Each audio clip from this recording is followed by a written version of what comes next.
What's up mga idol? Ganito nga ang itsura pala ng motor. It's our XR 200 lang pala, no? Ginawa natin rebore. Matagal na project ito. Dating Ford Trail. May mga remnants pa rin Ford Trail, oh. Tires, ganyan pa rin. Wala pang budget. And meron pang dog tag. Wala, sticker na lang kulang. And then, so far, as I've said, these bikes belongs to my second son, si Evo. It's no surprise for him anymore. Alam niya na ibibigay natin sa kanya. So, ganito lang, no? So, we have an insert.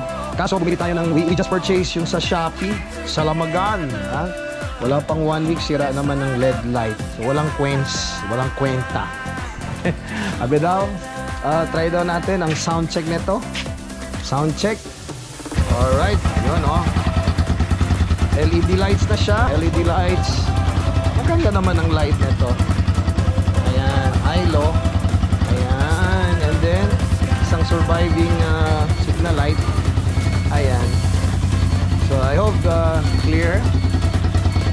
Pakinggan nyo ang makina niya mga idol, ha. Medyo maingay ang tambucho, oh.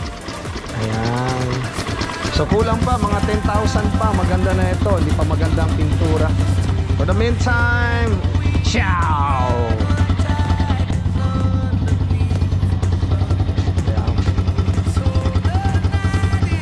Ayan.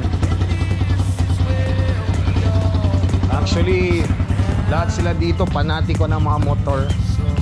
So this one is an Aerox. So it's a road bike, oh. Pero sa ayan. So from afar, kakapalit lang namin ng what do you call it? Seat cover. Ayan. So hope you like it. More updates to come, mga idol. So ayan mga idol, oh, naglagay na tayo ng side mirror. My goodness, hindi man tayo sanay mag-rides na may side mirror, no? Never in my entire dream.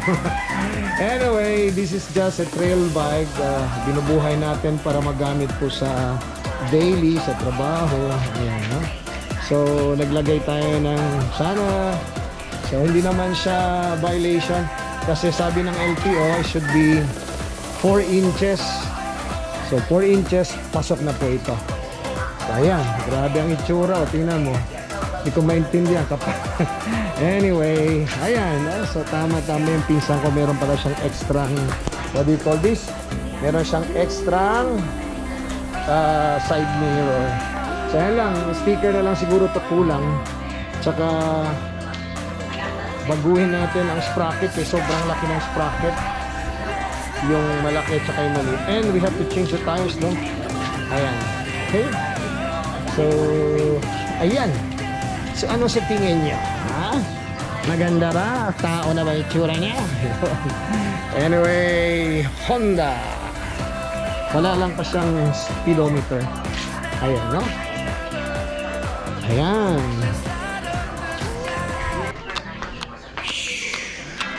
Tsura pala ng motor na pag i-retire mo na siya sa trail. Ayan, nilagyan natin ng side mirror. Ewan, no? So ibig sabihin, street legal na po talaga siya. Ayan, no? Nagkakalungkot, pero siguro kung ganun talagang buhay, there's no such thing as permanent in this world. Okay, so kita-kita tayo sa mga road rides dyan. Wala tayong pambili ng bagong modelo. Pagtsagaan na lang natin to, idol. At least hindi siya utang. See you.